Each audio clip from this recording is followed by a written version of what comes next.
Welcome to the Onyx Pathcast. I'm your host this week, here with Eddie. Hello. And Matthew. Many Worlds, One Podcast. Is how the last one should have ended. He's been holding on to that for a week. A whole damn week. It's felt like far shorter a time, but it's been a week, I can assure all of you listeners. A whole week. I can't. Why are you off the rails? I didn't. I was singing, and then you didn't say what I expected you to. Oh, okay. So this week is a very special episode, but not in that weird 80s, 90s teen John drama Burke way. Not in the John Burke way. Was it a special episode? Yeah, I think we introduced that one as a very special episode. Did we? Yeah, well, I did. Maybe. I don't know. This one actually is a special episode, because this is our anniversary interview with our boss, Rich. Hey. So I'm sure anybody that listens to this, if you listen to the Onyx Pathcast and you don't know who Rich Thomas is, you're in a very weird spot on like a Venn diagram. Like, I don't understand. Like, I feel like I love all your work, but don't know who you are. Yeah, I just feel like it's a really weird, like, I feel like the Venn diagram of people that know who Rich Thomas is and listen to this is a circle. So if it's actually not, I'm very confused. But yeah, so Eddie and I sat down with him because we don't like Matthew, and talked to him. You know, it's kind of rambly, all kinds of stuff. So I hope you enjoy it. We're going to keep this short because we do talk for an hour and a half. So on to the interview. Ba-doo.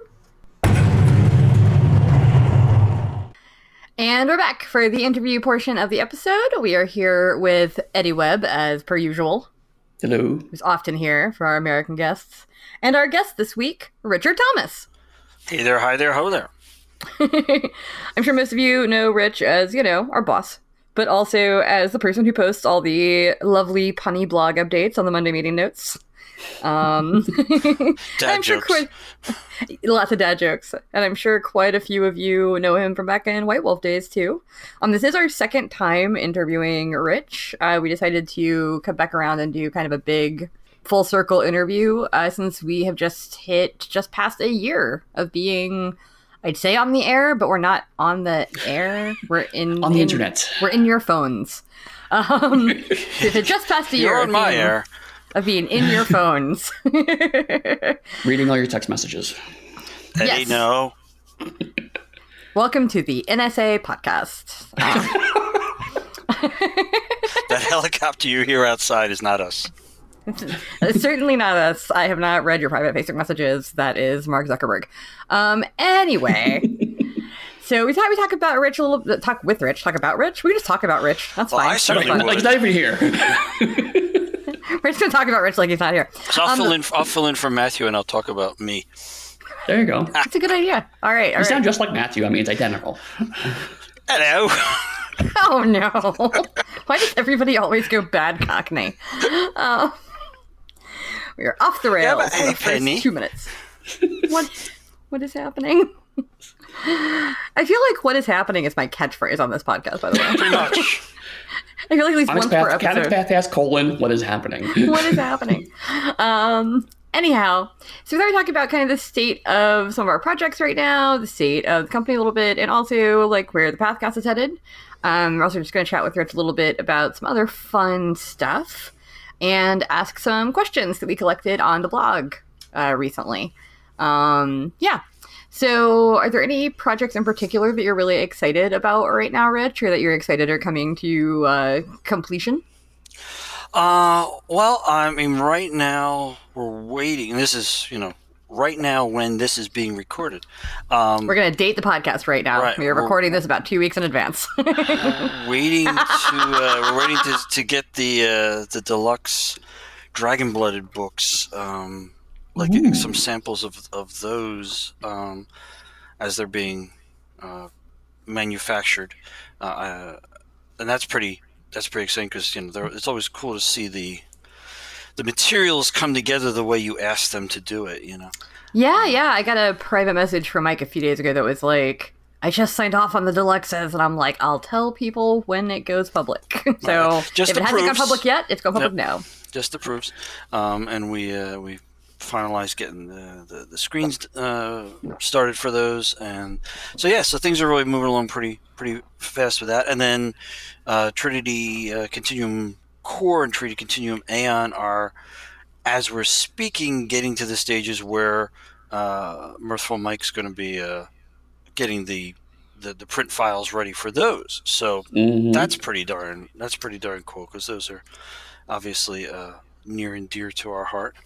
Yeah, Yes. I've got Aeon in indexing right now with a Right. new indexer, so that's fun. He already did the core index, and it was really good. So Yeah, that's it. So Mike's working on the layout files for the core and putting in everything that it's supposed to be, and then when Aeon pops in with its index, he'll put that together too. And so, we're so close. It's awesome. It's been a dream of ours, and certainly of Ian Watson's oh yes, to make this thing come back, and so it's very, very exciting.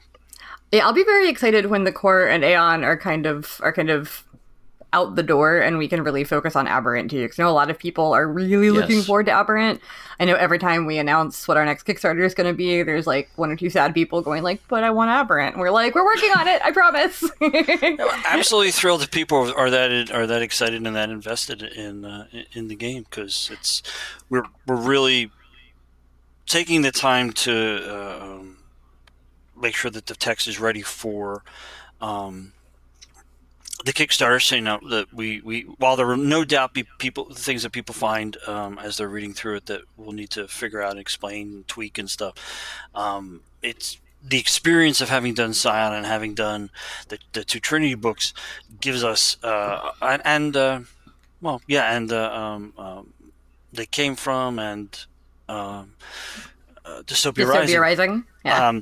All lead to, so that's how we want to handle X, Y, or Z in StoryPath. So Aberrant is in that Right.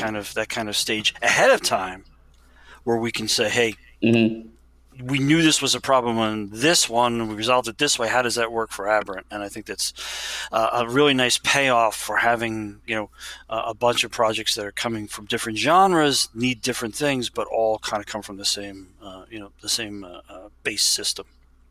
No, totally. And I like it's always really funny talking about Trinity, and when I see all these, longtime fans of these properties, because as I've said, I think before on here, and if not on here, then definitely to Ian and also probably to Rose back in the day, is that Trinity's a game I never heard of back in the day. Like, it just missed my group entirely. We were playing Vampire, we were playing D&D, we were playing all this stuff, and for some, like, I even knew like Exalted existed, even though I hadn't played it back then. But like for some reason, the whole Trinity, Aberrant, Adventure, Aeon, whatever, like it all just slid right under my radar. And so it's been really fun for me seeing the new versions. And then I've actually gone out and I've gotten some of the vintage printings of older materials, and just seeing how it's evolved and how it's changed and what we've kind of done with it this time around. But I think that we Onyx Path are actually in a better position to have a wider acceptance from the audience with the whole Trinity Continuum, the main games and the things that we're coming up with that we're going to have out after we get those going. Back in the day, there's no way to describe some of the anger directed our way when there were no vampires in space in Aeon. What? And like we Yeah. didn't say there were gonna be, like there wasn't even that the little like kind of marketing connection to our audience, like with we Exalted. threw in the beginning with Exalted, Yeah. it was new thing, and people still came to it from the existing fan base saying, this is obviously going to be something where it's the World of Darkness in space, and no, like that was none of our advertising led that way. I mean, we used the same artist? Was that confusing? To this day I don't know, because even the design work was so different than what we were doing for World of Darkness that. So there was a little bit of that, and that was, I have to say, when we talk about having fans, we're also talking about fans who were owning stores or working in stores. Right. So when we put these things out, if there was a backlash because, wait a minute, this isn't Vampires in Space, some of that was coming from people who were supposed to be buying these for their audience, and instead went, "Oh, I'm not having this in my store." Right. Which, I mean, that's the whole nature of our industry. Everybody is kind of a fan in some ways. Mm-hmm. Oh yeah. So it's a wonderful thing, but it's also a thing that can cause some confusion there. So yeah. So at the end of the day, I think Onyx has diversified our audience really well for people who are interested in this kind of game, this kind of game, this kind of game, but people who are also interested in all of these kind of games and all of these and this kind and are very willing to experiment. The market, because there's so many possible games out there now, I think the market may be more open to that as well. That's what I was going to say, is that I do think some of it is it's from the late 90s, early 2000s, the market has changed a lot. I think the idea that there are lots of games out there is actually just, and also more easily accessible games is a big part of it. Whereas before, you go to your game store and whatever your game store had, that's what you bought. Right. Now it's with so many different avenues, it's like, oh, hey, I heard about this game that, this indie company translated this Japanese game that was published. And, now there's a whole new audience that never saw this game before, or stuff like that. I think it's much more prevalent now. So I think people are a little more inclined to go, oh, hey, I'm going to try something new, even if it's from a familiar company. Well, yeah, I think that's the other thing, too, is back in 99, 2000, 2001, when I'm talking about, up to maybe 04 or 05, when I kind of fell off of gaming for a while. Like, you went to the game store and they pretty much had, or, you went to Barnes & Noble at the time, because that's where I bought most of my games. We didn't really have a local game store that was that big. And then, like, you had your White Wolf stuff, which was your horror stuff, and you had your D&D. And that was most of what they carried. And now, you go on Drive-Thru RPG, or even into a local game store. Like, if I go to my local game store here, Days and Nights, which is awesome, they have just hundreds and hundreds of titles from all different companies. So it's definitely a much bigger market now, which is nice, which also does leave room for companies to experiment. Yeah, it kind of had to contract and then open up again.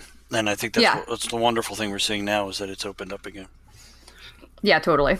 Which I love. Like, I love that I can go to the game store and see tons of games that I've worked on, that my friends have worked on, and then also games I've never heard of. Or maybe I saw it on a table at Gen Con last year and, didn't really get a chance to look at it. So that's really, really cool for me. And it is cool that companies can do a bunch of different things. Like, I like that we're able to do all of our Story Path games, which are all vastly different from each other. Just by using the same system, but we can also still produce Exalted and Chronicles and, World of Darkness stuff. And nobody, I don't think, with Onyx Path now, I feel like very few people now think of us as, like, the vampire people, Mm-hmm. It's like, oh, Onyx Path. I'm sure there's still some folks who because that's the only thing, the only game line, or maybe it's just World of Darkness or just Chronicles or whatever. That's really the only thing that they're into. Then we are the folks who are providing them with that stuff. But even that is I think also moving with the where the property is being taken by White Wolf / Paradox and the various Storyteller Vault options that are out there now, which I think is overall healthier all the way around. Totally. So the other cool thing we're doing right now, as of when this is airing, do we say airing? Dropping? What do podcasts do? Going live? Going live? When it is available for listening? When it's available for listening through your podcast app of choice. That seems way too long. I'm trying here. We have, hopefully, if everything went to plan, have just launched the Pirates of Pugmire Kickstarter. Which... we're doing some design diaries with Eddy on, and then also I want to talk to Rich about it specifically because, as a lot of folks know, our main art director for the company is Mike Chaney, but Rich is art directing this one himself. And so I was curious as to what that process was like, since I've got both of you here. Just either between the two of you, or why did you even choose to do this? You have a really strong vision for it. I saw some of your initial sketches, obviously, since I was on the team. But, yeah. No, I mean, to be fair, honestly, given a more open schedule, Mike could have taken this and run with it and gone crazy nuts. I mean, I did the same concept art kind of stuff with Mal and with Pugmire itself Pugmire. originally. It was more that Mike needed a break. He was at the point where he was art directing, and you can see on the weekly things that there's just a load of projects, and he is amazingly good at juggling all those. And I wanted to just take a little something off his back. It was just a good opportunity since I'd already done the concept stuff. And I also had a strong idea for what I wanted the cover to look like. That I talked over with Eddie, and it was like, I'm just going to do this. Give him a break. And it's a little weird. It's a little weird coming back into it, and doing the direct work with the artists. Reviewing the sketches as they're coming in, and actually, I've only, what would you say, Eddie? I've only really art directed a fifth of the art, because I did art directed the stuff we need for the Kickstarter first. Right. Right. Yeah, that's how our usual process is for the listeners. Is that if we're doing a Kickstarter, we get the art we need for the Kickstarter, and then once the book is kickstarted, that's when we get the rest of the art that we need for it. So we're getting some of the rest of the pirate stuff done like now-ish. They won't be necessarily done by the Kickstarter, but also it's the because it was a more intricate book. I think Rich and I had to kind of figure out, okay, what exactly pieces do we need? Right. What's the manuscript require? And so it's like, well, it's already done. Might as well just go ahead and get started and get the rest of those art pieces. Mm-hmm. Yeah, that's it. And so actually I have to get back to Eddie's annotated art notes today and look at what we really have to get at this point. And I have a few artists who are standing by, get those on board. But yeah, this is the first time I've done this in stages. Previously, I was art directing, I guess, in the first year to 2 years of Onyx Path, and then Mike came on board with a huge sigh of relief from me, and and started handling it because it made sense. He would art direct the stuff that he was laying out, and had obviously had the skill set to do it. And then functioning as a creative director, I've had a lot of input into what things look like, but like I say, this is the first time coming back in after, well, I guess, 5 years, 6 years? 6 years, so. Yeah, nice to talk to the artist directly again. That's kind of cool. I was gonna say, yeah, it sounds like it'd be kind of fun to go back and do it again for like the first time in a while. Like a little bit of nostalgia there. Yeah, and like I say, I feel good because I know it's cutting one thing out of Mike's schedule that he can concentrate on other things, which is not the most easily jugglable thing that we have. But I'm glad I have the ability to do it. Pretty sure it's jouleable, but French.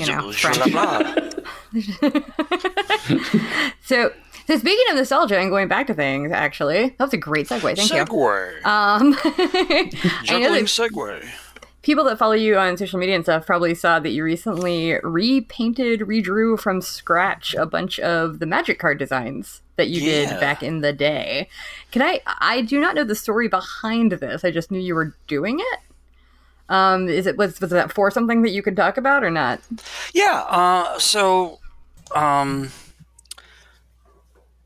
It's doing the Magic art was a really fun freelance thing I did, 11,000 years ago at the dawn of time.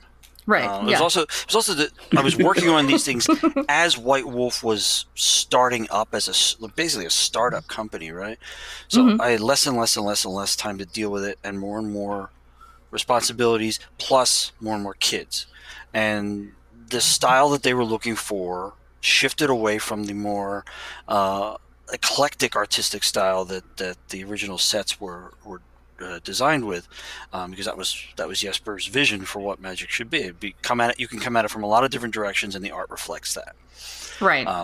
They began to become more story arc driven, more narratively driven, and more characters that they wanted to see depicted the same way through multiple sets, even.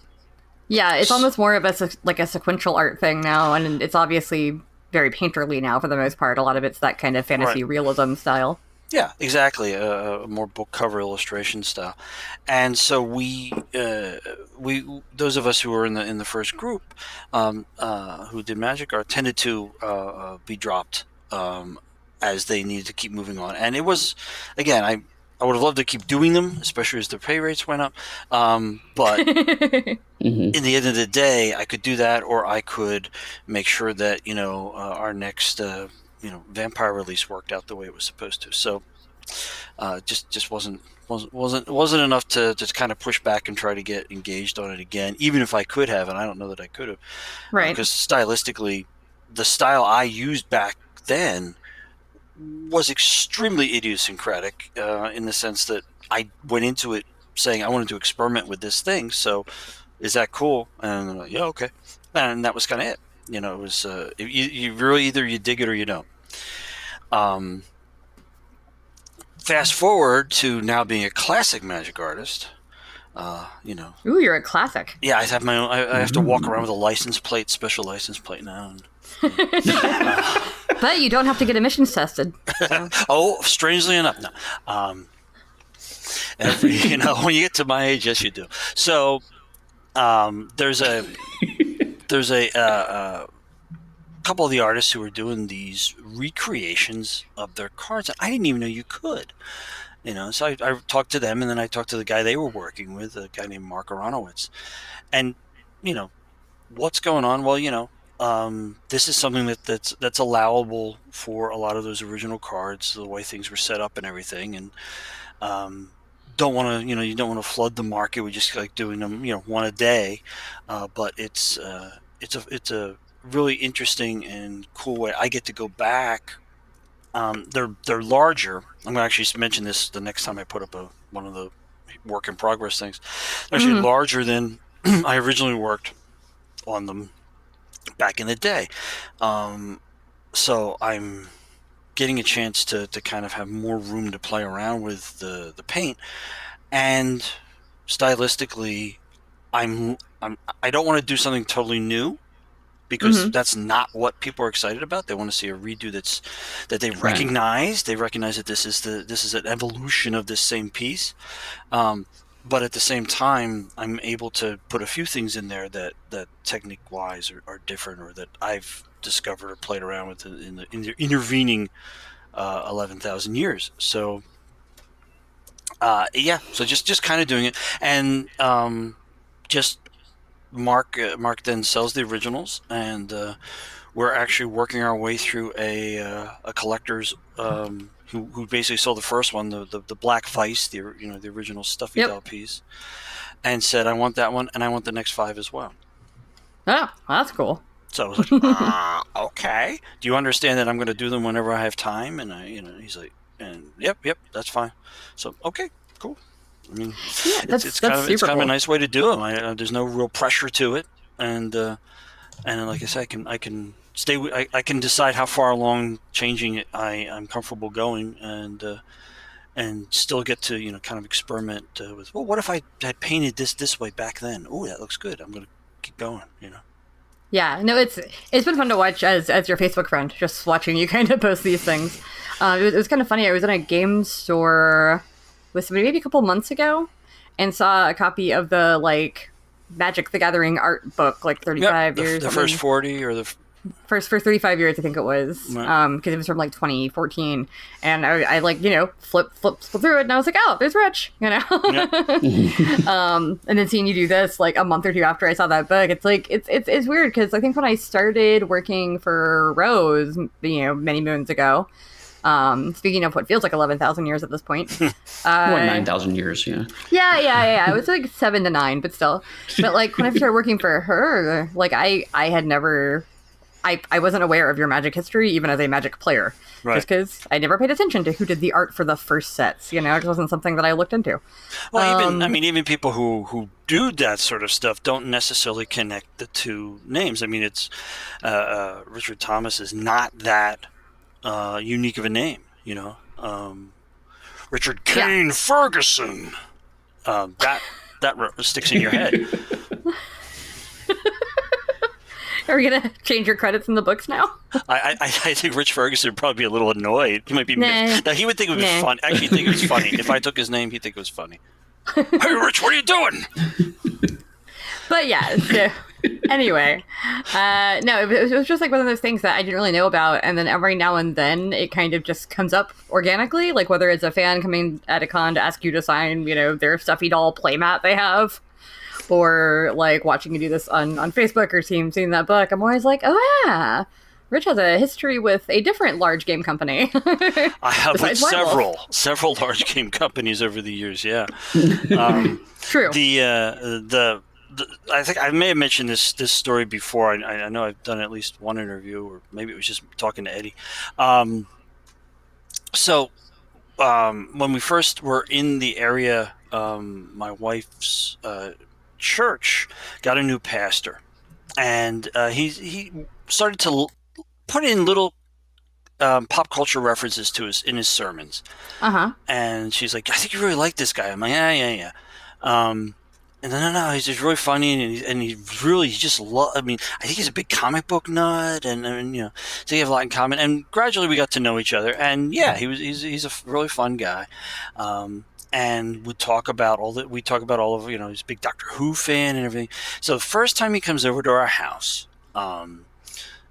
he wants to see the DVD collection, right? Like, this is when people collect DVDs. And I have one cabinet that has a whole bunch of Doctor Who DVDs and the Avengers, the Mrs. Peel years and all that sort of stuff, and Get Smart and Wild Wild West and all kinds of geek fun things, and the Lord of the Rings movies and all that. And over that hangs a 3 pieces of art mounted as a single thing, so it's basically a triptych of the sort of the production art done when they were thinking about taking the stuffy doll and turning it into an ongoing character in something. It was done by my friend John Bolton, who's a wonderful, wonderful artist, and I, when they decided not to use it, they had this art, and he said, Rich, would you be interested in this art, because I hear they're not going to be using the character. And I said, sure. And so, he gave me a great deal, and he signed them and wrote kind of naughty little statements with each one of them. What? They don't, if you may not realize, but one was like, hey, Rich, how's the magic wand? Because he's a little naughty. And so mounted that and put that over the DVD cabinet. So the guy comes in, and he's looking at stuff, and he sees a couple of the original pieces of art. He's like, oh, that's real nice. And he sees that. He goes, wow, you must really like that stuffy doll character from the Magic. And I said, well, I mean, I do, but I also created that character. I mean, I was the illustrator for it. You are that Rich Thomas? I was like, son, even the damn pastor. Oh, that's so great. Oh God, yeah. So anyway, it's sort of been an ongoing theme. Yeah, no, that's a lot of fun. I could definitely see people being confused by that, because they're like, yeah, Rich Thomas, like, it can't be that uncommon of a name. He's probably not the same guy. Right. I was seeing somebody who was a big Magic fan when I started working, not when I went full-time with Onyx Path, but when I was still freelancing.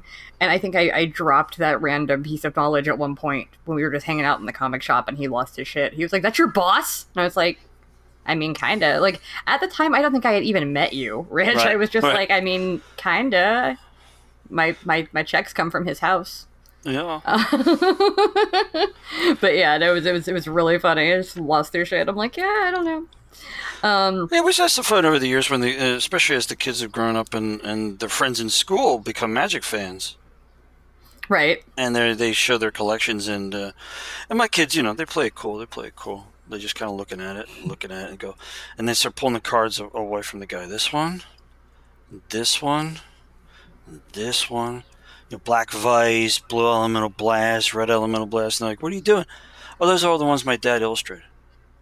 What? I love it. That's fun. So before I get on to some of the questions that we had from the blog comments, is there anything else you wanted to chat about as far as either the state of the company, the state of the Pathcast? Is there anything you want us to talk about in the future? Well, I mean, I was actually thinking we would lead off on that because hey, congratulations! Thanks. A year Woo. doing this crazy thing. We'll let the congratulations kind of seep through the ether across the Atlantic to Matthew. Right. But absolutely fantastic. I mean, when it was first suggested to me that this was something that we could do, it was it was something where we all needed to discuss it and really work our way around the idea and how could we do it well, and I think the three of you have really just banged this thing out of the park. I mean, it's been fantastic. I don't know how many times we're at a convention that somebody talks about something that came up in the Pathcast. You know, it's definitely reaching. I think are we up to 50,000 downloads, or we're over 50,000 downloads now? I forgot where we're at overall right now. I know that each episode almost immediately gets about 500. Yeah. Usually, just based on the people that download it every time. And then and then people catch and yes, up. we are in over time. 50,000 downloads. Which is phenomenal. I mean, that's really 51K. Yeah. It's nice for me, too, because, like, I don't know who listens. I don't know how many people listen. And it's really fun sometimes, too. Like, I posted in the Exalted Facebook community the other day, and the person that I was responding to and that then responded to me was like, oh, yeah, I listen to the Pathcast, so I know all this stuff already. And I'm like, oh, cool. Also, I had someone at Gen Con last year. I forgot where it was. It was either there or PAX Unplugged. I had someone recognize my voice. Mm-hmm. And I was like, oh, that's not a thing I ever thought would happen, but all right, cool. Hi. I'm a celebrity. What's up? It's a weird thing because, like, Eddie suggested it first, I do believe, and it was half a joke, if I remember correctly. You were kind of like, yeah, I can do a podcast. And as an avid podcast fan and listener, I was like, yes, let's do that. That'd be fun. Also, this is my 1 hour a week where I get to sit around and talk to my coworkers. Aside of the Monday meeting. I know that has wound up becoming a therapy thing for the three of you, which is fantastic side benefit, of, hey, it's like, oh my God. Well, when we do communicate, even if it's verbal, which it isn't very often, it's there's so many things spinning around that we're trying to take care of that it's hard enough just to keep putting thank yous and pleases in front of everything, never mind any sort of fun conversation. It's solved this problem. It's almost like our weekly in-house developer meeting. I find myself being a little sad on weeks that we don't record, just because I still want that like half hour to an hour to talk to Eddie and Matthew just about whatever. Because as we've said before on here, one of the things about working from home is like you don't have that water cooler conversation. I can't pop my head over Eddie's cubicle and be like, "Yo, do you want to go have lunch?" Right. Or like, "Do you want to get a coffee? Let's talk." I mean, Rich and Lisa can, but that's a special thing. Yeah, we almost never talk about work because then we just get angry at each other. So. Yeah. And I mean, I will, like, if I'm having an actual problem sometimes, I'll, like, ping Eddie and be like, hey, can we Skype for a little bit? But I like the fact that sometimes our talks before or after the podcast aren't, like, bitching or about problems. Right. They're just us talking about things that are going on. Mm-hmm. Absolutely. Which is great. Human stuff. Who'd have thought? Humans? What what are such things? We're just game-creating automatons. There's certainly some people online that would wish that we were just mindless automatons. Automatons made out of aluminium. Yeah. But yeah, no, it's always interesting too. And like, I mean, I think a lot of people are probably caught on to the fact that Eddie and I have a very like mentor-mentee relationship about a lot of things because he's been in the industry for so long. And because he's worked 8 million years. Yeah. Well, 8 million. You've been in the industry way longer than Rich. Jesus. He's only at 11,000. Time travel. but no, like it's just Eddie had like if there's an issue you can have with a freelancer or freelance coworker or developer or whatever, Eddie's probably had it. Mm-hmm. So he's the one I ping where I'm going like, hey, this thing came up. what should I do about this thing? This is really weird, and it's a first for me. And Eddie's like, oh, that happens all the time. Burn it with fire. Fear not. It's weird how often his advice is burn it with fire. I'm actually... and it sounds like a joke, but no. I mean, there's some serious decisions we need to make once in a while, and he'll still say burn it with fire. So, I don't know. I've got to watch out for this arsonist here. I'd say, I think Eddie might be a secret dragon. It's the Bruja in him coming out. That is really true. I mean, sometimes try to be productive, but certainly, I mean, like you're saying, there's also times where you have the conversation to solve the problem. Sometimes you have the conversation just to get things off your chest. I know Rich and I, over the years, have had plenty of conversations. It's like, okay, we're going to solve this problem, but can we just for 5 minutes just be like, what the actual hell is going on right now? Yep. And he didn't say hell. Yeah. Well, right. Yeah, I think me and Matthew do that fairly frequently, and then occasionally, like even today, like an hour or two ago, maybe 3, I pinged Eddie and I was just like, "Can you just kind of like make sure I'm on an even keel about this thing?" Right. Because I have a thing, and it's giving me anxiety, and logically, I feel like it shouldn't be. So can you back up my logic? And I like laid it out, and Eddie was like, "No, you're right. You're absolutely correct." And I was like, "Cool, okay." Support my brain. I am being anxious for no reason. I'm going to stop being anxious about this now because I have had somebody else validate my decision. Yeah, absolutely. So, yeah. And sometimes you need that, especially like you say, when you're a work from home environment, sometimes you need that. And like I said, I think all of us have with each other had some form of like, okay, give me a head check on this and make sure that, this is going the right direction. Because like I love my roommates to death, but like they're in a completely different field of work than I am. Right. They both work for a corporate bank. So like I can complain about stuff, and if it's like an interpersonal issue, no problem. If I'm just like, so-and-so pissed me off, they're like, oh, I get that.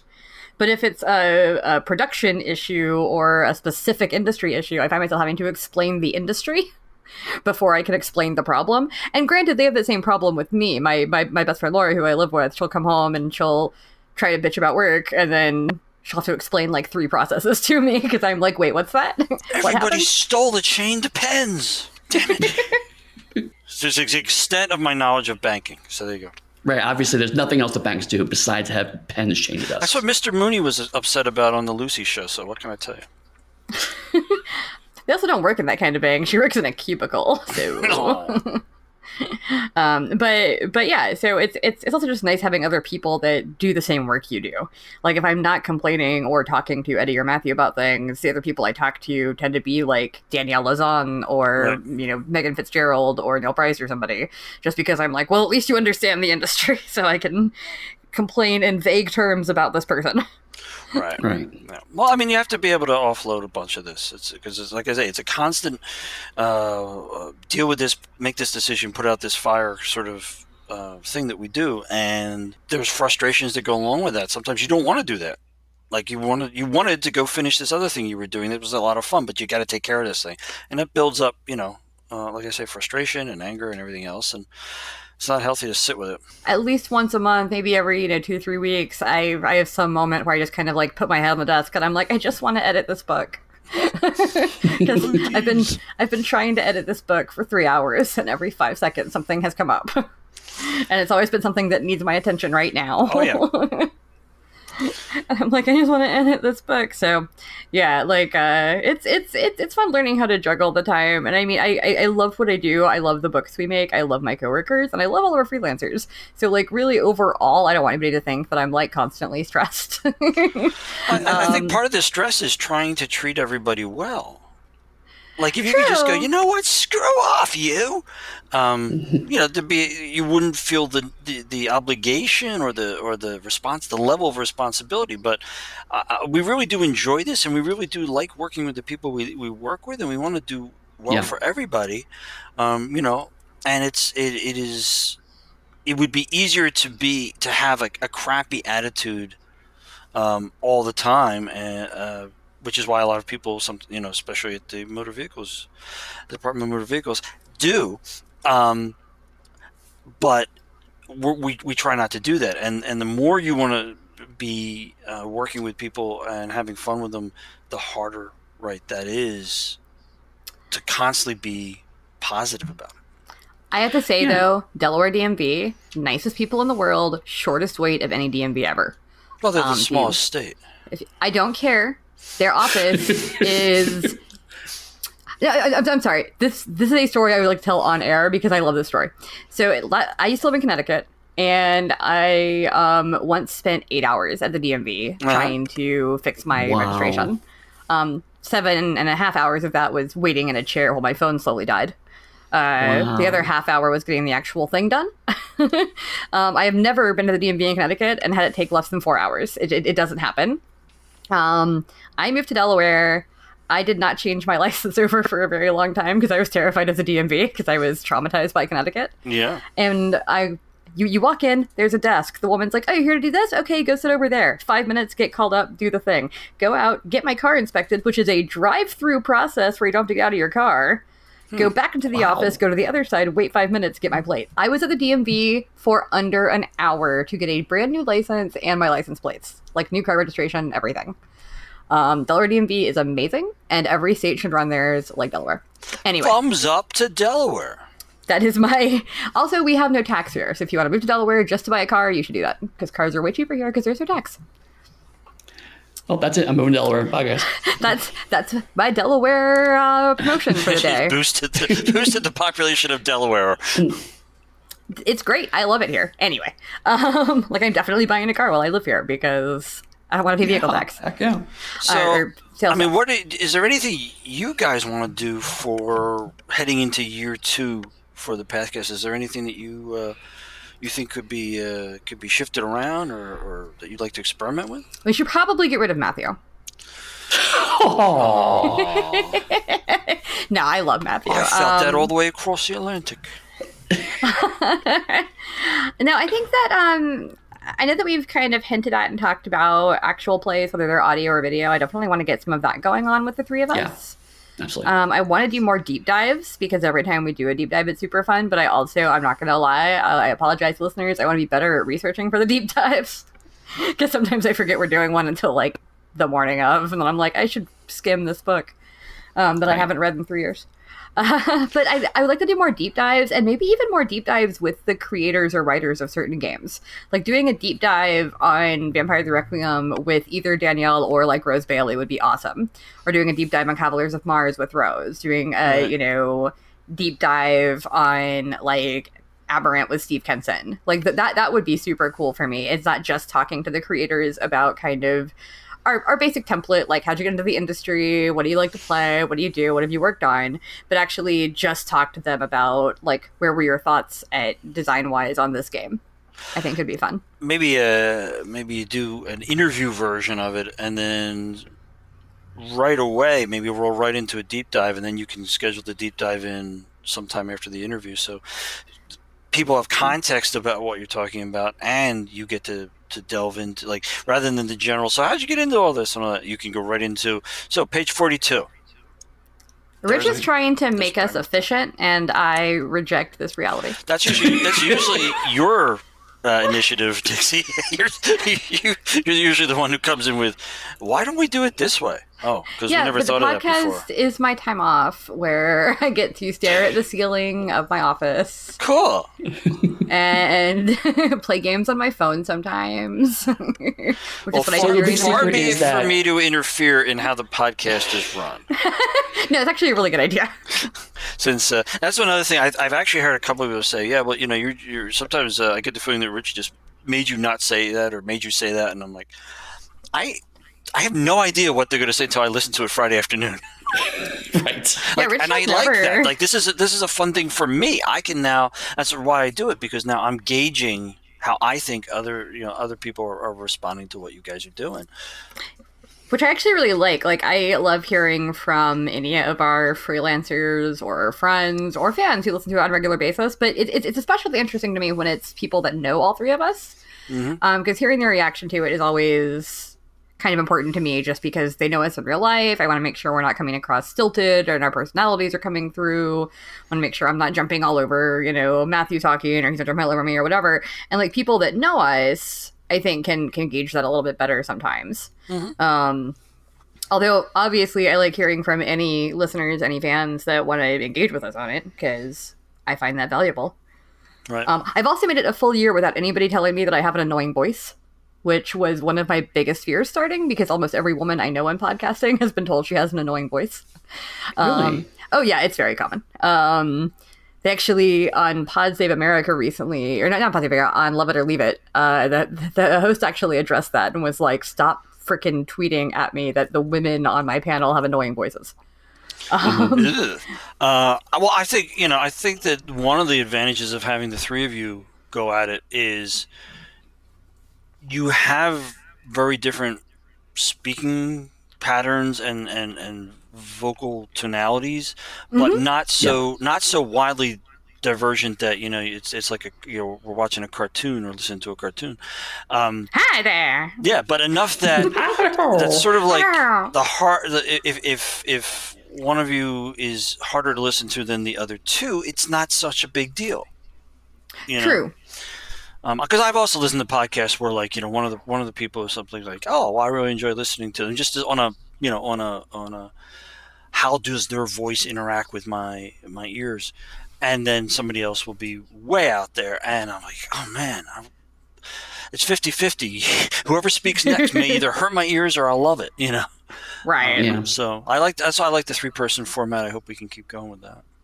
Yeah, I think it works a lot too. When it's just two people, I think either you're going to run out of things to talk about, or you're just going to agree with each other all the time, or just disagree all the time. Right. And with the three of us, there's often a perspective that's in the middle of the other two, if we're not all just agreeing on something. Well, although as I I still said think in Dune, that the triangle is the most unstable political structure. Well, that's why you're in charge. And I mean, as we saw, Dixie's already trying to claim Praxis over Matthew. So I mean, Yeah. We're definitely totally playing Princess Gambit here. I was gonna say I just want to be the first Camarilla Lasombra prince. What? Anyhow, I mean, you are older than Matthew, as we've established. So. I am older than Matthew. I am. Yes, I am one generation up from Matthew. But I was gonna say, who was turned into a vampire first, and what was the generation? Oh boy, we're deep in it now. I started playing Vampire before Matthew, I do believe. Really? I didn't know that one. Well, I mean, based on years, I don't think he was playing at 13 and I was playing at 14. Oh, right. Okay, so earlier in your life, you mean? Yes. Like, well, earlier in the timeline of the universe. Oh. Like, unless he started playing at 14 too, and then it's the same. I don't know. I started playing 99. If you started playing before me, then oh well. I'm just trying to be better than Matthew for once in my life, okay? So. I'm sorry. Yeah, but you're our wise mentor. I'm Antediluvian, yeah. All right, I'm going to roll into some of these questions before we go too terribly long, because at some point my roommates will want me to cook dinner. Fair enough. We have what to, is too. happening? Do what? I have to cook dinner, too. I just realized, oh, crap. So good thing you reminded me. We're going out, but it's our second oldest child and second daughter is done her third year of college, so nice. She's demanded that it's her choice for dinner, so we're going out. Hey, that's cool. Uh-huh. Funny story about being friends with both you and your wife on Facebook is that Facebook tried to invite me to some kind of high school chorus concert. Yeah. Well, if you're in the neighborhood, you're welcome. It's tomorrow probably night. because we are moderately close regionally. Yep. So it's like, hey, this is close to you. And I'm like, I'm not, that would be so creepy if I showed up at that. That would be so weird. Hey, everybody, it's Dixie. What the hell? Who is that? Why is this person here? Anyway. All right, so these are some questions off the blog. If you don't want to answer something, that's fine. I don't care. The first one is a yes or no question. That's all you have to do. You are not, obligated to say anything else. But it's from Nicholas Milioni, one of our... A lot of these folks are our Hi, very Nicholas. constant commenters. Yeah. So he wants to know, will Onyx Path announce something really, really big in this or the next year? So, like any yes or no question, I need to say more words than that. See, I would be funny if you were just like, nah, and just rolled on. Nope. Nothing. It depends on your definition of really, really big. Really, really big for us. Really, really big, property license thing, a bit of it. The odds are that in most definitions of that, yes, we're going to announce something really, really big because I think we've announced something at least reasonably big every year. You heard it here first, folks. We're going to be bigger than D&D by this time next year. Rich said so. Oh boy, Trinity the movie. Totally. Ian would fall over. I know, right? Yeah, but not any of the parts you worked on, Ian. Aww. They even changed the logo. They're like, we don't like that. Oh. If it's Hollywood, yes, they will. Yeah, Well, they true. will. Well, I mean, they wouldn't change the logo on D&D now. Yeah, it's because Hasbro has a lot more money than we do. True, but that's going to change by this time next year. Rich just said so. Oh, there you go. That'd be awesome. Anyway, Second Chances asks, what's your favorite Dark Era in Chronicles of Darkness? And I'm going to amend that with, if you have one. Right. And that's, again, the what's your favorite question, always a difficult one for me. Because if I say a particular era, then everyone who loves the other eras takes it personally. So, in the interest of making this as fair as possible, I'm going to say... Are you picking one out of a hat right now? Are you You pick one at random, yeah. You were literally flipping through the book. I can hear it. I am. I have opened up the book. I've gone to the table of contents. Well, what about the companion? Are you including that one? God, Rich. I'm standing here with a book in my hand, and I got to point at it to pick the thing. I can't point. If I hold the other book with the other hand, no, it can't work. I got no pointy things. Let me see here. I remember all of these so well, but I'm going to go with Lily, Saber, and Thorn. That is a good one, actually. Yeah. Not that I worked on that book. You picked the one I didn't work on. I actually think I love all of our dark eras. Obviously, part of it is: are you interested in the era, and are you interested in the game line that's being featured for that? And sometimes those juxtapositions seem a natural fit, and you're just like, oh yeah, that's what I really would look for. Other times, it's not a natural fit, and then you read it and say, wow, that was really interesting. That was stuff I did not know. And I actually think Dark Eras 2 is going to have more of that was stuff I did not know. I was going to say, I am working on Dark Eras 2 right now, so I can't speak for all the eras, so don't think I'm picking this as my favorite, because I haven't read all the chapters yet. But the Devil in the Deep Blue Sea chapter, that is a Mage the Awakening, Geist Assassinators crossover, is really fun, and it's all about pirates. Yep. I mean, that's... That's a really cool part of doing all the dark eras, and again, that was a random choice, and just because I remembered, oh yeah, I remember reading that one. There's almost no way to go wrong with any of those if you're at all interested, or if you find something that you just never heard of that era, couldn't care less, and the line is not something you play. It's still an amazingly great read. So I that's one of those, again. Can't really pick one for reals because there's a lot of different reasons to why one would be really cool compared to another. Yep, totally. But they're all a lot of fun, and like Rich said, whether you just pick the ones that are for game lines that you care about, or whether you pick ones that are historical periods you care about, and even if you're not running a Chronicles game, if you're running a World of Darkness game or a Vampire Dark Ages game, a lot of these just have a bunch of good setting information in them that you could still use. Yeah, the bulk of every chapter is just setting and history, which is awesome. Yeah, I've read a lot of history, and history was always one of my favorite classes through school. And so many little tidbits and things. You go, that's really cool. I would stick it in my D&D campaign. Boom. Mm-hmm. You know. Totally. I just learned a bunch about the Scandinavian witch trials, which you hear a lot about the Salem witch trials. Yes. But I did not know much about the Scandinavian witch trials, and now I do, because I read a chapter on it. Yeah, I've been picking up a fair bit of that from the previews we've been giving the Dark Eras 2 backers, and so I have to format all of those to give them out to the backers, because the formatting won't port over from anything to Kickstarter.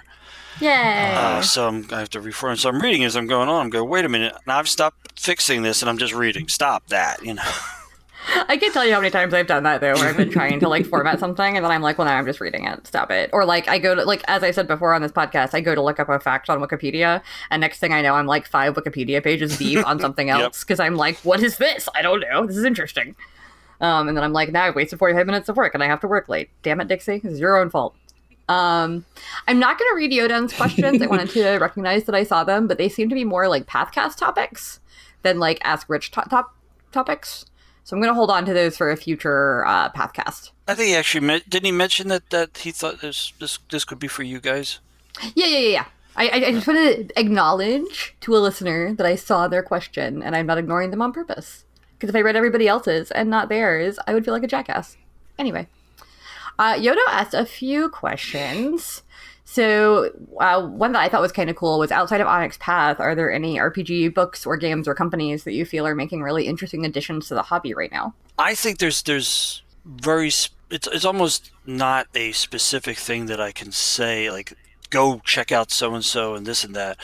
Again, because I don't want anybody to go, well, you didn't mention our game. But I think what in general there is out there is that would be incredibly useful for anybody who loves role-playing games, is to start checking out the companies that are doing the indie sort of indie, and I say that in air quotes, sort of games that are coming out, because there's just so many amazing talents and so many diverse talents that are coming at role-playing games from different directions. And I think I may have mentioned this a while back, but one of the things that I was really fascinated by was I saw a MASH role-playing game on Kickstarter, and it's a really great way to also look for these things, is to go to Kickstarter and see what people are doing in the role-playing game area. There's the people are just popping stuff up there all the time. Be careful what you back, but and this fascinated me because it was MASH, and Eddie and I have talked about this before, by somebody who's, I think, known for the quality of what they're doing, and just the subject matter was, well, you're a MASH unit in the Korean War, just like the movie and the TV show and the books. I was like, whoa, how are you going to replicate the stress of what those guys go through? And they did it. They figured there's a time section. Yeah, trauma clocks, where you have to make the call as time is ticking away for these people's lives in the triage section. And the triage is so important in MASH. I was like, wow, that is a really great implementation of that sort of thing. And I think that's what you find as you look through a lot of the different games that are coming out, is that people are focusing in on, how can I tell this specific thing I want to do? Right. I will do a shout out, because, hey, old friends, if you want to check out Rose Bailey's Patreon and the types of games she's making, which are very much what I'm describing, where she'll come right in on a subject, this is what I want to do with it, and what's the coolest way to play with this subject, and sort of give you the feel of it. Whether it was, what was the one thing she was doing, which was throwing the dice. The dice are now a blunt instrument in the game. Yeah. Yeah, or it's like, I want to make a Castlevania murder mystery game using cards. And then she did. Okay, Rose. That's my answer to her. Of course you do. But a lot of the people who are working with us as writers and as developers are also putting out their own games. So, if you see somebody whose work you like, so-and-so was working on this book, and you like, Google them and find out, do they have a Patreon? Do they have their own website? Do they have stuff on Drive-Thru? Because it's really, it's a very rich time for a lot of different ways to do role-playing games, and I think it's well worth kind of going down a few of those things that sound a little interesting and seeing if they really are. Totally. I always love people that are doing like the new and interesting mechanics. That's always fun. And I love what Rose does. She's in a work from home Discord that Eddie and I are in, and she occasionally posts her works in progress or little snapshots of things, and we're always like, "Ee, that's so cool." Like her brain works differently than mine does. Definitely. Because she gives up stuff that I'm like, okay. Like, even when I first read Cavaliers, I was like, this is new and different. This is not like anything I've really read before. And then getting to write on Cavaliers was awesome for that same reason, because you don't need to know as much about the crunch to write mechanics for it, because it's just not a super crunchy game, which I love. I love that it's so narrative driven. So the other question from Yodo is that I'm going to do here is, what advice would you give to new players who are daunted by the years and years of products that OPP and White Wolf have made, who kind of want to get into the thing but don't know where to start? I know what my answer is, but what's yours? There's a couple of different ways to do that. The first is to look at the newest edition and just deal with the main book. For what? Do you mean like for Chronicles, or do you mean like for V5? Like, I mean across the board. So if you're overwhelmed by all the stuff, but something about it sounds cool to you, then I think find that main book. But also, we at least have a lot of jump starts, a lot of projects that have been created to make it easier for you to jump into the game. Mm-hmm. And I think that those are really, really. I mean, we do them because they're really useful. And I think they're not particularly expensive, and they're good. They're good entryway. At least that's what we hope. To particular game lines. I think you can get intimidated by the number of books that exist for something and so much information. You can get intimidated by the people who are the experts on that sort of stuff. But there are new versions of those things that are popping up, and they're I think less intimidating because people are still trying to catch up on them. People are still trying to catch up on what V5 is all about. They're still trying to catch up on what Changing the Law Second Edition is all about. I mean, yeah, that's a good. And I say that from experience, having missed out on a bunch of versions of D&D. And then coming in on and playing them with the gang that was down at White Wolf when I came back down, and I'm just kind of following what the other guys are telling me needs to be done, right? Just like, okay, you say in 3.5, this is what I get to do. Okay, 4 comes along, everybody has to learn at the same time, including me, and now all of a sudden, I'm at parity with these guys, and so I think that it can sometimes be tough, but that's actually a good reason why we have new editions. Yeah, I think that if you're first thing to do is narrow down to which game you're kind of looking at. Like which of our game lines intrigues you the most. You can go on Wikipedia pages for that, or White Wolf wiki pages, just to get broad strokes of the setting. And then from there, I think each line has a specific thing that would be good. Like, jumpstarts are great. People might not realize it's not just an adventure. It's usually got pre-gen characters and enough rules to actually run that adventure. So, it really is like a mini core book. One of our jumpstarts, which is awesome. But then also, if you are intrigued by, Chronicles of Darkness as a whole, the Chronicles core book is where you should start. Because that's the basics of the world. But if you're I'm never going to play as mortals, I just want to play as vampires, then you want Requiem 2e, So, really, it kind of depends on what you're looking at. But like Rich said, jumpstarts are great, and all the 2e cores and some of the ones that we still have upcoming are really good spots for that, too. So, yeah. And if you just want to start with Onyx Path, we have a lot of games that are very accessible, things like Pugmire. The upcoming That Came From Beneath the Sea. I think those are very accessible and don't have so many supplements yet that they're overwhelming. Right. Yeah, give us a few years, and when I finally talk Eddie into letting me make hedgehogs and bats of Pugmire. It's people want more and more and more, and when more and more comes out, it does kind of create a gravity of its own, and so that's, again, like I said, there's some advantages for the kind of the industry standard of then moving to a new edition. Yeah, you get to start something's fresh. Yeah, Eddie, question. Yes. Second edition Pugmire, is it going to be called Pugmire 2e or Advanced Pugmire? Ooh. Pugmire 3.5. Right. Just skip right over 2. And if we do an advanced version of the Pirates book, can we call it AP&P? Eddie hates all of my ideas. Not all of them, just 75% of them. One of our friends asked the other day, and this is once again just a funny story, asked if anybody had ever made a Pugmire joke. Just asked Eddie that, and I was like, oh yeah, it's usually me. I was like, Dixie has made all of them. I have made so many Pugmire. Yes, Pugmire 3030. Yeah, Pugmire 3030, the Star Wars Cyberpunk futuristic supplement. Yes. Yeah, no, I have a problem in that I think porgs are really cute. All right, so from CJ, with Scion Hero close to release and Demigod currently being worked on, are there any specific pantheons y'all are hoping to see in the next book or in other books? So by y'all, I'm going to ask you, Rich, is there any pantheon that we don't have in the works yet that you want from 1E or that you want outside of 1E?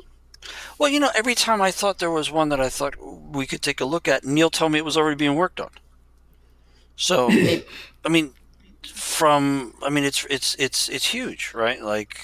Well, yeah, because between the companion and demigod, we have a bunch of stuff happening. Yeah, and I know he's already, but he's already like scoping for Scion God as well. Mm-hmm. So it's vast. We've really hit a lot of the zones of things that like real world mythological or religious pantheons that or like I'm already familiar with.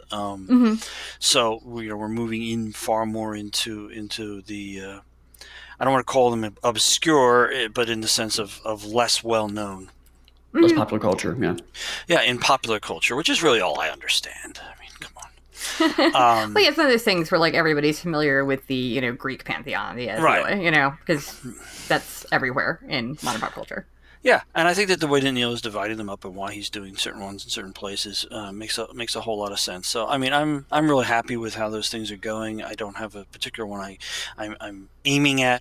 One of the things that I really hope to continue to explore with Scion is going at it from a less let's do a replication of a real world pantheon and more of a what could be in this shard realm or whatever kind of thing, like the Mask of the Mythos and dragon stuff.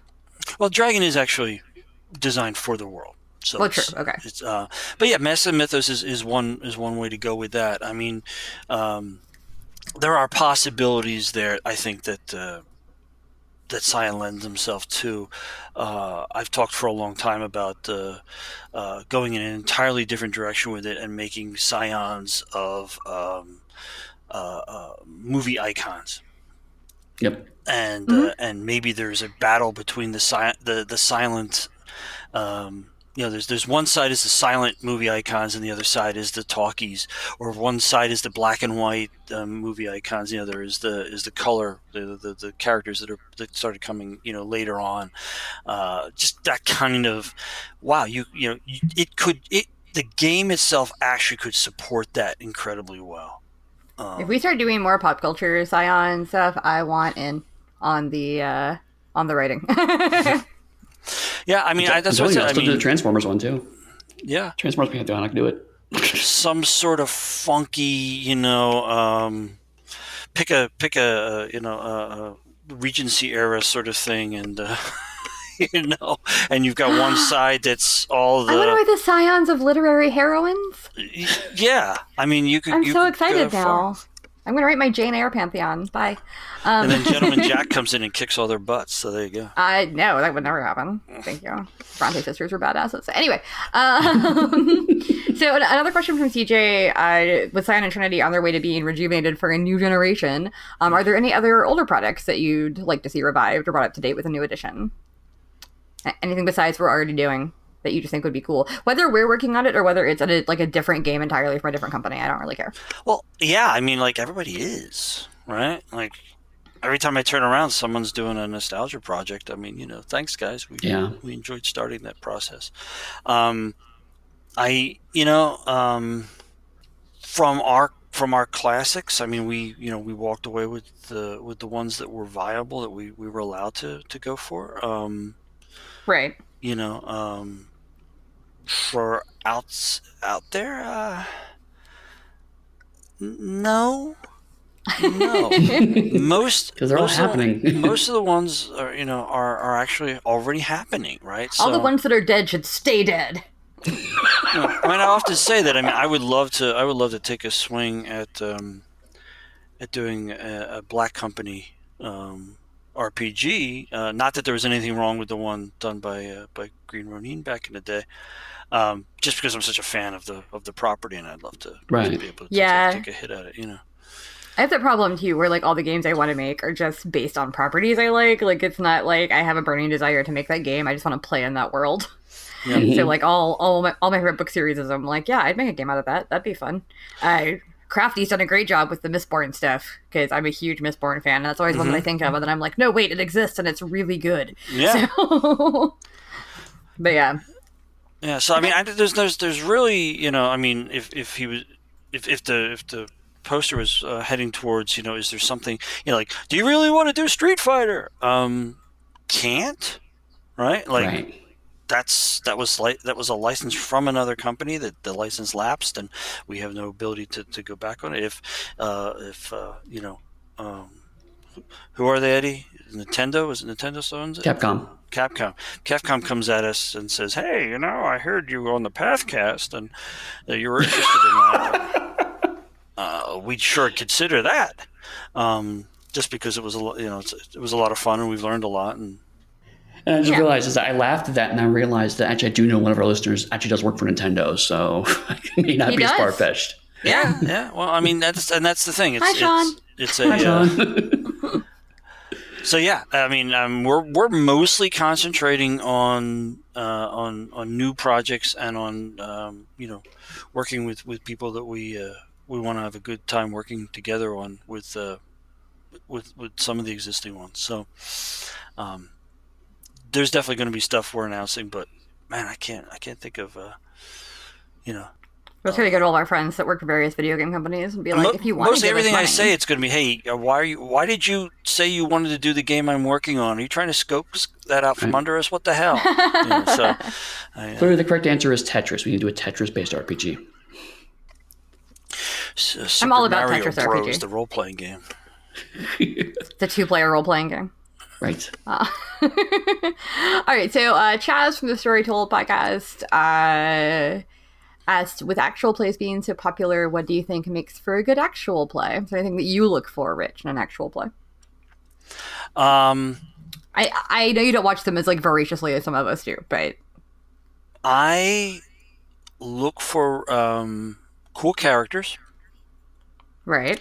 Whether that's because they've put some effort into costuming and makeup or anything. But I mean, you could be sitting there just yourself, and all of a sudden the character clicks while you're watching and listening, and you just go, "Oh, that's really cool."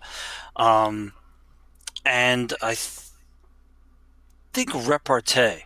Like, I like it when the characters are coming through so clearly that I've forgotten that I'm watching an actual play. I'm watching, in my mind, I'm watching the scene roll out. Yeah, I think our friends over at LA by Night did a really great job at that just from the very first episode. They picked a really great cast that they all get along. They're all friends, obviously, or they're all friendly. Mm-hmm. But then they all joke and tease and have a good time, and also there's really good tension when there needs to be. Right, I'm not completely caught up on it, but yeah. Yeah, and they're by and large, I would say, there's a professional. People. I've seen this happen with with people who are very they're playing on Skype and they're recording it, and they've got they're sitting there in their t-shirts and no real decoration, and it's a little glitchy, but the just the play that's happening right there it just sucks you right in. Do you feel like Rich just described our upcoming actual play, Eddie, but without getting sucked in, probably? But like sitting there in our t-shirt, it's a little glitchy. Right. A lot of decoration. Yeah, I mean, as lo-fi as you can go. So for me, for me, a lot of it is like, I mean, I can look at it on a professional level and say, have they actually clearly stated the value proposition of this game, and are the rules clear for anyone coming on board so that it would inspire them to pick this game up as a thing that they would buy from us? But I can't help but kind of be the same entertainment junkie I've always been, and no, totally. Was that cool? Yeah, it was cool. Yeah, I mean, I'm the same way with all streamers. Like, whether I watch an actual play or whether I'm watching a video game streamer, like, if they're not entertaining me, I don't want to watch it. I'd rather just play the game myself, Right. Well, that, and I know how entertained I've been playing, and if I can't at least get to that level, it's kind of a little bit more of a barrier. Like, because we've had some. I mean, Eddie's vampire game that was pretty. I mean, not any fault to you, Eddie, but there was a crudity to how that whole thing was held together with duct tape. Yeah, absolutely. Because we were using different. Well, we'll talk to you on this thing, but we'll be using this thing for the maps, and And we had no dice rollers, I don't think, that were innate. We had to, we were still rolling dice on the table and telling you what we had one, but we gave up on them real fast. So I was like, I don't care about these. Plus, I thought it was against me. That's true. It was watch out to get me on that one. So that's one of those things where like you know that these things can be really compelling. So that's what you're looking for. Right. Well, cool. I'm going to ask. Notice how Rich just glossed over that you liked the game or not. He just, it was all really crude. But so that's my point. I liked the game. I wish we were playing it still. I think some of us could have used mental health breaks by playing it. I'll tell you. Yeah, and also Ian betrayed you all, but that's fine. That's okay. I want to play the game with you guys. Anyway, I'm always left out. Well, this is 5 years ago, so don't feel too bad. Eddie's known me for a decade. He just forgot that he knew me. I forgot you both. Have I told that story about me on here? I know we talked about Chris in his interview, but like about how Eddie was introduced to you 3 times at different parties. Well, no, Eddie was introduced to me at Gen Con 2017, and he goes, hi, I'm Eddie Webb. It's nice to meet you, because he knew my name at least at that point from working on Pugmire, I think. Right. Mm-hmm. And I said, yeah, I know. We played a role-playing game sitting next to each other at a table at Rose Bailey's house about 10 years ago. Yep. And also, I was at your birthday party that year. And he's like, oh. And then he said, wow, you look really old. You look so bad now. What happened to you? Actually, I look better. I looked awful when I was in my early 20s.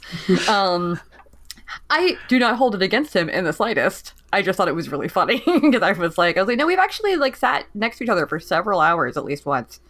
But also I did feel awful for hours afterwards. You should not have. It was so funny. I know, but I did feel awful. But now I understand it's fine. But at the time, cut to Eddie walking the streets in the rain, bottle of playing Sad Hulk music. How could I have hurt her? If Rich had looked at you, or any of your friends had looked at you the day before you met me and said, who did you play Inspectors with once at Rose Bailey's house 10 years ago? You probably couldn't have named anybody but you or Rose Bailey. Right. So I'm not that upset about it. Anyway. I can't name any of my children's friends, so it's fine. It's not a struggle with your children, so. Yeah. What? What's his name? All right. This interview is going extra long because it's a special 1 year celebration, but I want to ask these last 2 questions and then wrap up. Because to be perfectly frank, I need to use the restroom. I gotta go to dinner. So, Jason and the Argonauts on the blog, I doubt it's actually Jason and the Argonauts. That's too many people to ask one question. I loved your story, man. Yeah. Mostly I wanted to ask about your personal art process, just something kind of basic, like what's your favorite medium, that kind of thing. Not an in-depth question. I use a lot of different media, and all of them. Favorite? All of them. Rich, everybody wants to know what all of your favorite things are. You have to pick a favorite. Use of which I need to be. Favorite clan, favorite podcast host, favorite Dark Era. Well, you're the Chronicles favorite line. podcast host, Dixie. Yes! Aww, damn it. I'll go with Matthew into the sea. So the that's person with the longest hair is in charge of the podcast. Honestly, it's a great question because as a utility player, in terms of we need a piece of art, what's it got to look like? Yeah, I could do that technique. That's been like my career. Right. I can work in almost any media, but I don't particularly find myself to be brilliant in any media. But I've got a very, very wide range. So, back when I was doing illustration work, I was able to get a lot of different kinds of jobs doing a lot of different things. Much like Johnny Hassan, at one point in my career, I was the objects guy. You need something that looks cool? Go to Rich. Mm-hmm. I can do techniques that make things have textures and things. So I'm just gonna make it my personal headcanon that Rich doesn't have a favorite anything. Rich has no favorite color, no favorite food, no favorite beverage, no favorite place. No, I do those quizzes on Facebook all the time. Yeah. Mm-hmm. And what do they tell you? Well, now, what's my favorite alcoholic beverage? Jack and Coke. Captain and Coke. Sorry, Captain and Coke. Or says the official White Wolf drink. Good thing I don't work for White Wolf. I freaking hate Not them. those guys. The old White Wolf. But I know, but I don't work for them either. Those guys. the new White Wolf probably drinks Glockenfolk. Some bitter Swedish herbal thing. I love bitter herbal things. I'm gonna go work for that. Oh, label. you should have Brennan. I don't know what we're talking about. It's a nice now. landing Malort. drink. You should have Malort. I've had Malort. I was straight up drinking Malort out of a wine glass at Midwinter. Oh my There's god. a picture. Yeah. I don't even know you. She's not afraid. I mean, it's terrible, but I was already drunk, so I didn't care anymore. Okay. That's fair. That's usually how I drink riot juice. Yeah. Yeah, you like hit that point where you're like, screw it. And you start drinking whatever. Anyway, one more question. We can do this. I'm going to combine Troy's questions. So Troy was wondering kind of what types of products you want to see more of in Storyteller's Vault, but I'm going to combine that with like what kind of products or projects are maybe not viable for OPP to do, but might be good for authors to do, because I feel like that's what we want to see more of in Storyteller's Vault. Like, we don't want to see the stuff that we're going to do, because we're going to do that. Right. So let me modify this question a little bit myself to put it into community content as a whole. True. Yeah. Okay. We say Storyteller Vault. We also mean we're not involved. While we work on the classic White Wolf properties, we're not really involved with Storyteller's Vault. Like we don't do anything with it. We don't derive anything from it. It's cool to see that there people are coming up and doing things with it because, obviously we love the game lines and stuff, but it's not something that we spend really any real amount of time thinking about because it's not our thing. It's White Wolf Paradox's thing. For community content as a whole, what I think is really, really great is the idea that you can get in there and be very focused on the thing you think is cool. Whether that's your hometown by night or an entire class or section of the setting that hasn't really been played up very much. It is really hard as you're doing the big game books to include everything, obviously. There's only so much page count. There's only so many, people need certain things in every book, depending on the topic, that don't leave a lot of room to include other things that might be really, really cool. And I think that's one of the great things about the community content programs, where we have a community content program for Scarlands, we have Canis Minor for Pugmire, the Realms of Pugmire. Did you just completely not even try to say Slurician Vault? I made a leap over that. I was hoping no one noticed, but obviously you felt the need to bring it up. So, Slurician Vault. I'm sorry, I interrupted you. You were saying we're going to have ones for Scion, and that's super exciting, but I thought it was really funny. You were like, we have a Scarletlands one, and then we have Canis Minor. And I was like, yeah. That's right. No, I have to, while I can now write Slurician without having to look it up, but for the first 2 months of having to write that again, I had to keep looking over at my shelf at the Scarlands book to see how the hell we spelled it on the spine. Same. I was doing the same thing. First couple times you talked about it, I was like, Slurician Vault? Or that damn thing. So, so Scion's the one that's going to be coming out next, which we're already almost finished up with getting all the formats ready for. And then, the Trinity Continuum will have its, and we've talked about it for Dystopia Rising, and and I think all those things will be under like a general story path system community content thing. So all those things where people can start to fill in those areas where maybe they will just be like, whoa, that's the thing everybody's been looking for. Or maybe it'll be, no, there's the 7 of us who are really fascinated by this, but that will now be available, and you're able to get that out to people, and that's heady even after you've done it for 11,000 years. It's really funny because some of our internal processes end up creating things almost the same way. Mm-hmm. In that it's like a weird little behind the scenes Exalted story. One of my fiction writers who's working on one of the 2 novellas we're producing for Dragon Blooded, based their entire story and their entire plot on a throwaway line from a different Exalted book that we've put out. Mm-hmm. That's just like, these are the kinds of stories that people in this area read, and like a 1-sentence description. Right. And she saw that 1-sentence description and went, I really want to write that novel. And we went, okay, cool. So it's almost like an artifact book from within the system, but also it's a novel in and of itself. So people will pick on a line, or they'll pick up a paragraph, or they'll pick up a power and be like, that's the coolest thing ever. Like, I love Pugmire, but I also love bats and hedgehogs, and I keep threatening to write them, and I might do it. especially now that do we it, have Candace, bird I'll I'll get rules. drunk and do it. That's what I'm saying. I don't intend to write them officially because I totally understand Eddie's entire vision for the line. But I might write some bats and some hedgehogs because they're cool. Yeah. They are. And those are my favorite 2 animals, so why not? So yeah, well, that's all the questions that we have from blog posters. Hopefully we'll keep up this tradition and interview Rich once in a while. Maybe not every year like on the die, but once in a while just to kind of get a new status update. Absolutely. I know we've got a bunch of cons coming up this fall where you'll be able to meet a few of us or all of us, depending on the con. In fact, very soon, a lot of the people will be at UK Games Expo, which we can talk about more in the outro. So that's super exciting. But Rich, if people wanted to follow you, find you on the internet, where could they do so? Well, Onyx Path is this company that I'm vaguely affiliated with. What? This is the NSA podcast, sir? Absolutely. Absolutely. The most direct way and the most conversational way is in the comments for the Monday meeting notes, which go out every Monday, somewhere between 4 in the afternoon and midnight. It's usually right when I have to go to sleep because I have my very, very part-time job the next morning. It's right when I have to go to sleep too, Dixie. I'm like, yeah, but then I want to read it. And I'm like, but I'm so tired.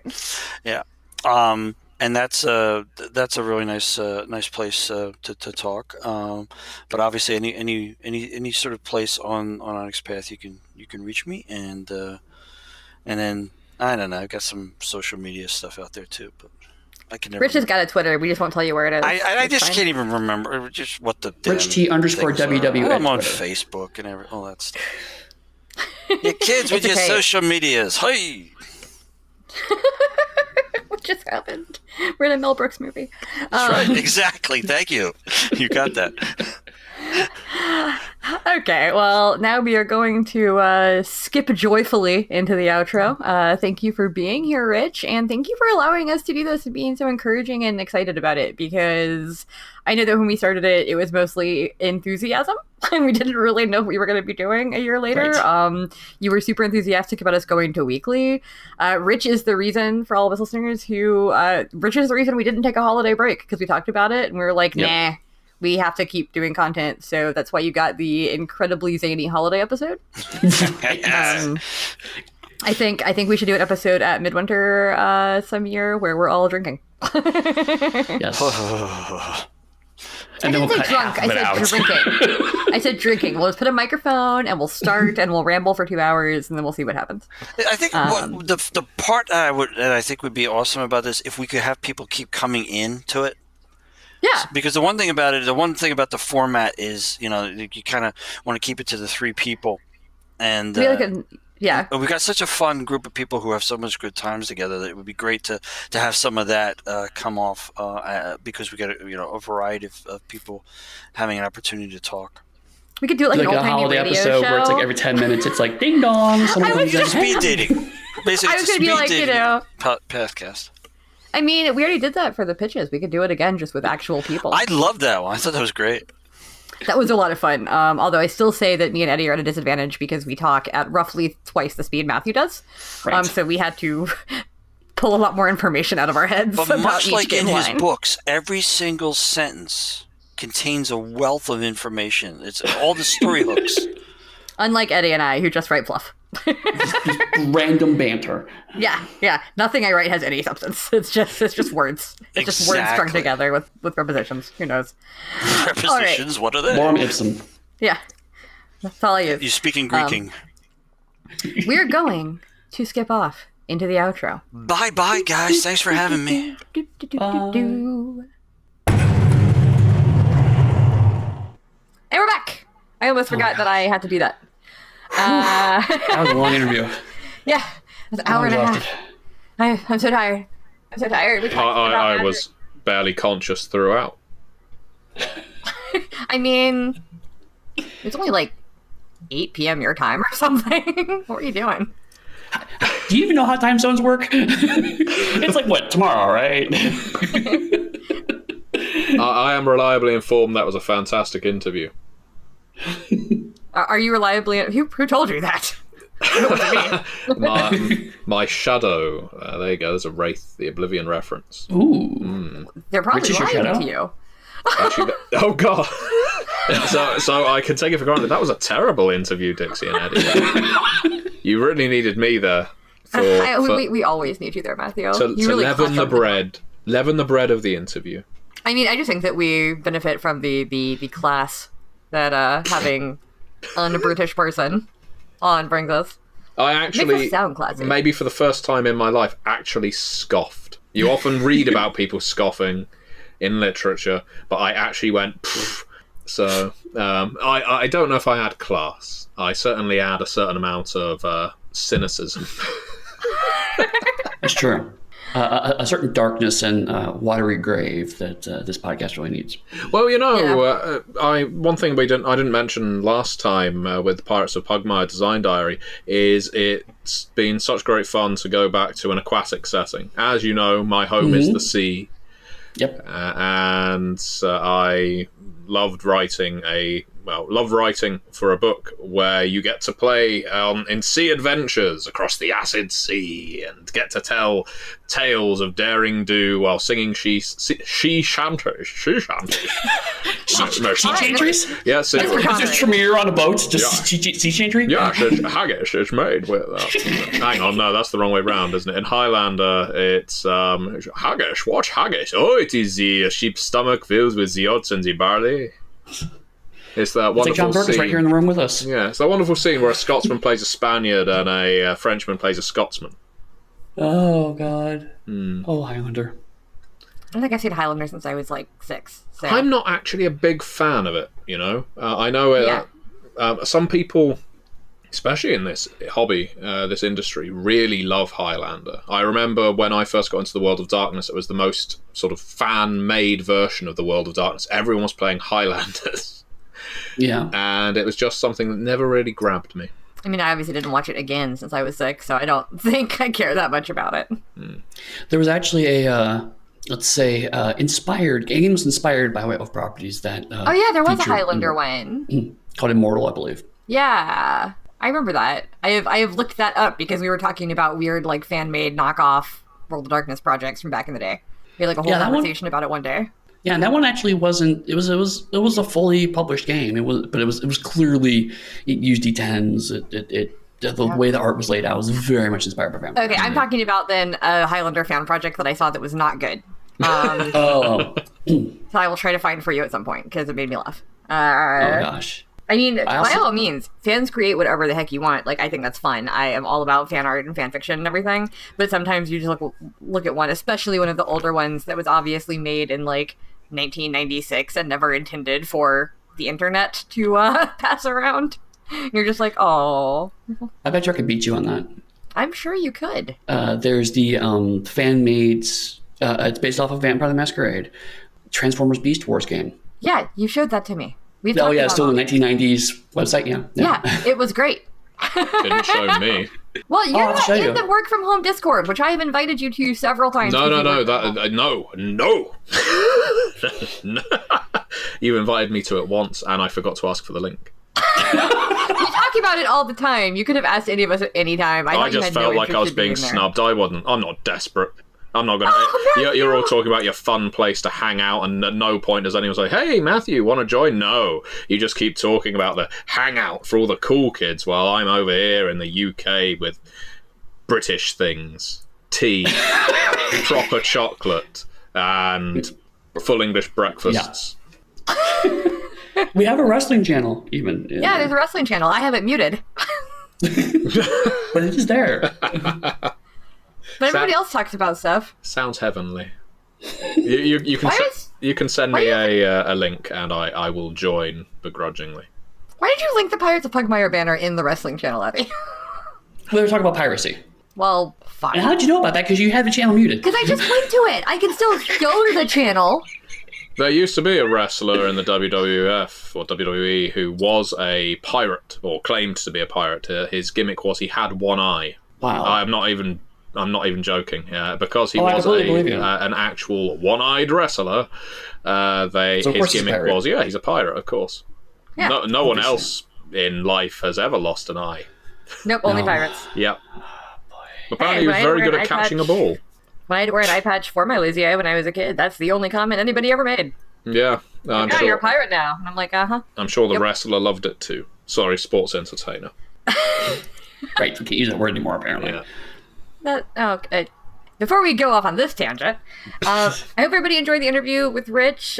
We have, crossed 50 episodes. We've done a full year plus of this now, technically, since we started out bi-weekly. Now we're weekly. So hopefully we will be able to keep bringing you quality ? Content. It's like quality in inverted commas, as it were. Yeah, I said quality, and then I got mad at myself for promising something I couldn't deliver. Earnest content. Is it that? No. Content. We're gonna keep delivering you content. we'll definitely give you content. Is it? Until we don't, and then we're done. There may not be context. It may not make any sense, but there will be content. So, with all that said, Matthew, where can people find you if they want to see your content? Let's go for somewhere different this time. Let's go for YouTube. Subscribe to the Onyx Path YouTube channel, damn you all. And if you don't do that, subscribe to the Gentleman Gamer YouTube channel. You'll find me running games, talking about news, talking about releases, that kind of thing. It's fun, do it. Eddie? I won't be that aggressive for our audience. Right. Well, if I'm going to give a command, definitely go to the Pirates of Pugmire Kickstarter, and make your dreams of playing a cat and dog pirate sailing on the acid sea with as many eyes as you'd like as come true if you go to that Kickstarter. You can play a 12-eyed dog? Yes, if you really wanted to. What? I don't like the sound I didn't see that in the rule book. It's not a rule. It's just you can just decide you have 12 eyes. I know it doesn't do anything for you. I know we were talking about making Pugmire darker, but this is going a bit Dystopia Rising. I think if I was hiking across the wasteland and emerging from a hole in the ground comes a 12-eyed dog, I wouldn't want to pet it. What if they were walking Coward. upright, wearing clothes, and offered to help you? I think that would be even scarier, wouldn't it? Well, Pugmire You are a isn't coward. set in... Pet the dog. Pet the dog. But I'm an alive coward. I've not experienced my first death yet, Eddie. That's true. But if I die, I will die petting a dog. It's the way he would have wanted to go. It's true. Pirates of Pugmire is on Kickstarter. And also, you can find me online, I guess. No. If you want to find out more information about Pugmire, definitely go to realmsofpugmire.com. You can find me pretty much everywhere at Dixie Cyanide or DixieCochran.com, depending on what you need from me. That's weird. I don't produce very much content compared to Matthew and Eddie, so, follow me for my 2 tweets a week. You can find us at theonyxpath.com or the Onyx Path on most social media.